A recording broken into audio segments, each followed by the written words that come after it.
Première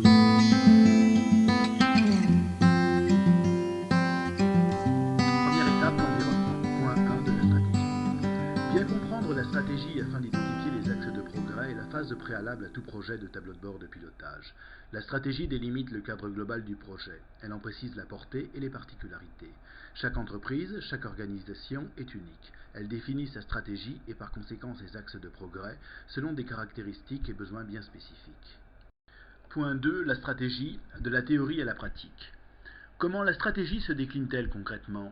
Pour bâtir un système d'aide au pilotage digne de ce nom, il est important de bien comprendre comment s'exprime la stratégie et comment elle se décline dans les faits, sur le terrain. Un coup d'œil sur l'environnement de l'entreprise, son marché, ses produits, ses clients et sa concurrence ne sera pas de trop pour bien en saisir les finesses. Point 3 du management.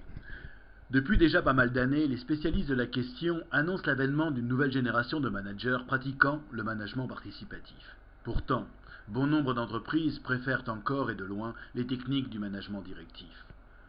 Le projet en sera d'autant plus difficile.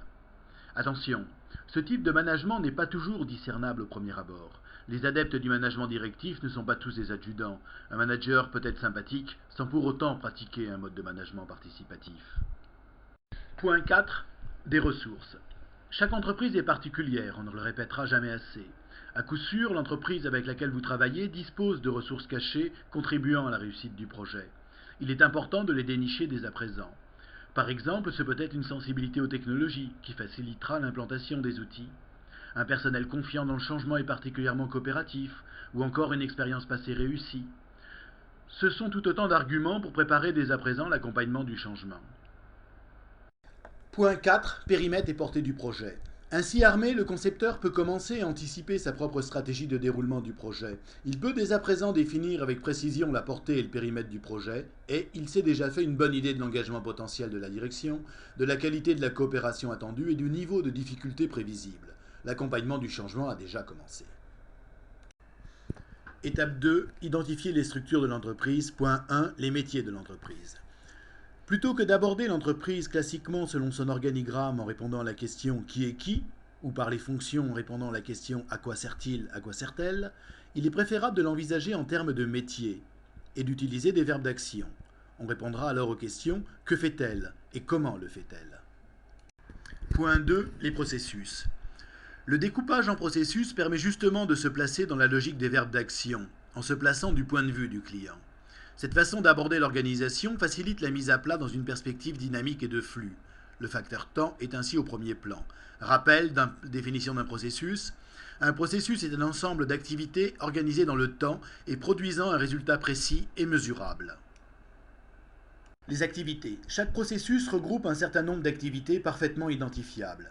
Définition d'une activité. Une activité est une tâche parfaitement identifiable dont on peut sans aucun doute et exhaustivement en déterminer les entrées et les sorties.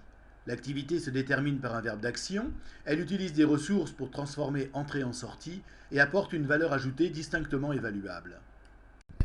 Étape 2, les processus. Point 1, exemple de processus. Voilà un exemple de principe de processus. La cartographie d'une entreprise présentera un nombre non fixé à l'avance de processus. Selon le degré de granularité nécessaire, on descendra plus ou moins bas dans le détail en termes de sous-processus et d'activités. Il est bon cependant de ne pas descendre trop bas et de chercher à redécouvrir les classiques fonctions et nuire ainsi à la définition du flux. La cartographie processus est un outil incontournable pour mettre en évidence les ralentissements, blocages et autres interfaces paresseuses. Point 2. Processus et activités critiques.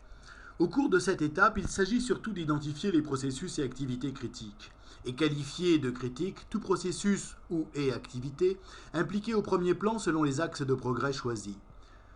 Ce sont uniquement sur ceux-ci que nous allons porter notre attention. 3. Les points d'intervention et constitution des équipes de travail. Pour le projet présent, la démarche IMSI est une approche par projet, nous interviendrons sur les points précis identifiés lors du repérage des processus critiques. Les personnes responsables des processus et activités critiques identifiés sont justement les acteurs du projet présent. Ce sont nos interlocuteurs directs. À ce stade, on définit les équipes de travail. Étape 3, identification des objectifs. Point 1, pas de pilotage sans objectif. À quoi pourrait bien servir l'instrumentation de navigation d'un navire si le skipper a choisi de naviguer sans aucun but précis, sans chercher à rallier un port, se laissant voguer au gré de la vague? De même, quelle pourrait être l'utilité d'un tableau de bord de pilotage si aucun objectif n'est fixé? Vous me direz fort justement qu'il n'existe pas de navigateur qui s'aventure sur l'océan sans une préparation et un but bien déterminés, hormis quelques suicidaires bien entendu. Cette contradiction fonctionne aussi pour l'entreprise. Si l'on entreprend une démarche de progrès, si l'on met en place une stratégie, il est indispensable que chacun puisse matérialiser le but à atteindre. Il n'y a pas de pilotage sans objectif. Point 2. La tactique et le choix des objectifs. L'étape de choix des objectifs tactiques est la clé de voûte du projet décisionnel. C'est une étape particulièrement difficile, et il s'agit d'y consacrer l'énergie et le temps nécessaires afin que chaque acteur ou groupe d'acteurs puisse sélectionner des objectifs correspondant à la stratégie déclinée sur le terrain, au contexte particulier du processus et de l'activité et aux aspirations personnelles. Dans la dynamique du management par les objectifs chers à Drucker, la méthode SMART définit les caractéristiques d'un bon objectif. S-M-A-R-T. Spécifique, mesurable, atteignable, réaliste, temporel. Les fonctions du tableau de bord. Il est important de connaître les fonctions du tableau de bord, de savoir à quoi il sert en quelque sorte, avant de commencer à le bâtir. Point 1. Mesure de la performance. Le tableau de bord permet de mesurer sa progression selon les objectifs fixés. Seront-ils atteints dans le délai voulu? Faut-il maintenir ou renforcer les actions engagées? Doit-on les redéfinir? Est-il temps de déployer une autre phase du plan d'action? Voilà autant de questions auxquelles le tableau de bord bien conçu doit inciter à répondre. Alerte. Le tableau de bord, bien entendu, signale les alertes. Les alertes sont le plus souvent caractérisées par des écarts à une norme après franchissement de seuil de sécurité. Anticipation. Troisième point. Lorsqu'il est bien conçu, le tableau de bord n'affiche pas uniquement des alertes nécessitant des correctifs. Le tableau de bord bien conçu incite à prendre des décisions de progrès. Ce n'est pas que du blabla. L'idée étant de dépasser la simple mesure de la consommation de ressources. Le tableau de bord bien conçu est une véritable aide à la décision. Il aide l'utilisateur à trouver des réponses à la question « Et après, comment faire ?» Vision cohérente. Le tableau de bord bien conçu offre un point de vue cohérent de l'activité sous contrôle au vu des objectifs choisis. Le tableau de bord n'est pas qu'un simple regroupement d'indicateurs. Il doit être conçu dans la perspective d'être un véritable assistant de l'utilisateur lors de la prise de décision. Le tableau de bord, référence de l'équipe. Lorsque le tableau de bord est utilisé par une équipe, il joue le rôle de référentiel commun et sert ainsi de fondamental à la cohésion de l'équipe lors des décisions communes. Le tableau de bord est aussi un outil de communication. Lorsque l'utilisateur ou les utilisateurs ont confiance dans le tableau de bord, ils l'utilisent comme support de communication avec les autres acteurs de l'organisation.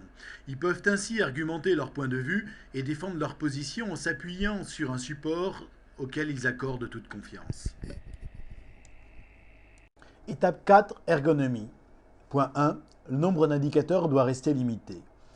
Il est préférable de limiter le nombre d'indicateurs. Les tableaux de bord comportant une multitude d'indicateurs sont inutilisables. Un tableau de bord bien conçu ne comporte que fort peu d'indicateurs. Une bonne dizaine représente la limite maximale à ne pas dépasser.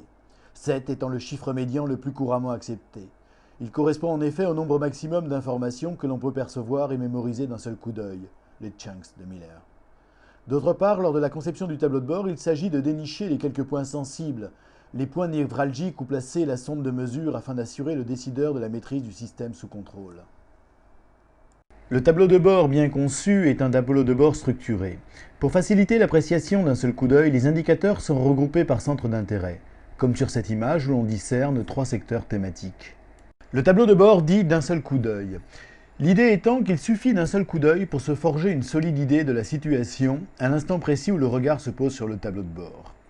Selon ce concept du tableau de bord d'un seul coup d'œil, un simple clic sur un indicateur suffit pour appeler une page de détail, fournissant tous les éléments afin de mieux comprendre l'information initiale. Ergonomie. Le choix de la présentation graphique de l'indicateur, tout comme celui de la composition des tableaux de bord et de la sélection des couleurs, doit plus à l'ergonomie qu'à l'esthétique. Cela dit, il est tout à fait naturel d'accorder toute sa place à l'esthétique, mais seulement dans la mesure où celle-ci améliore l'ergonomie globale. En d'autres mots, il s'agit de s'attacher à faciliter le passage du sens de l'information, et non de se contenter de soigner la présentation pour être garanti de son succès lors d'une présentation PowerPoint. Dans tous les cas, le tableau de bord est un instrument personnel. Il appartient à son utilisateur. Il est d'ailleurs hautement recommandé que ce soit ce dernier qui le compose en toute liberté. Étape 5. Les critères de choix d'un indicateur pertinent. Un bon indicateur mesure l'objectif. Les indicateurs présentés sont sélectionnés en fonction des objectifs choisis. Un indicateur oriente toujours l'action. C'est pour cela que l'indicateur doit être en accord étroit avec les objectifs. Par exemple, si l'augmentation de la productivité n'est pas une préoccupation première, si elle n'a pas été retenue comme objectif selon la stratégie choisie, il est inutile, voire déconseillé, de présenter un indicateur mesurant la dite productivité sur le tableau de bord. Il pourra cependant être utile pour contrebalancer un autre indicateur, à voir au cas par cas. Un bon indicateur induit l'action. Un indicateur a pour objectif d'inciter quelque part l'utilisateur à prendre des décisions. Un indicateur ne laisse pas indifférent. Il est porteur d'une information complète. Cette information peut être de ne rien faire. C'est tout de même une décision. Un indicateur n'est en aucun cas un instrument de motivation ou de stress. L'indicateur est un instrument de pilotage. Le bon indicateur s'exprime en temps réel. Le tableau de bord ne présente que des indicateurs dont le rafraîchissement est compatible avec la prise de décision. Lorsque l'information est délivrée, l'action est possible, la décision peut être prise. C'est en cela que le tableau de bord de pilotage se différencie du tableau de bord de constat. C'est aussi pour cela que l'on appelle les tableaux de bord de constat les tableaux de bord rétroviseurs. Ils ne reflètent qu'une vision du passé. On ne peut alors qu'émettre un constat et se consoler en se disant que l'on fera mieux la prochaine fois. Le tableau de bord de pilotage a une toute autre finalité, bien sûr.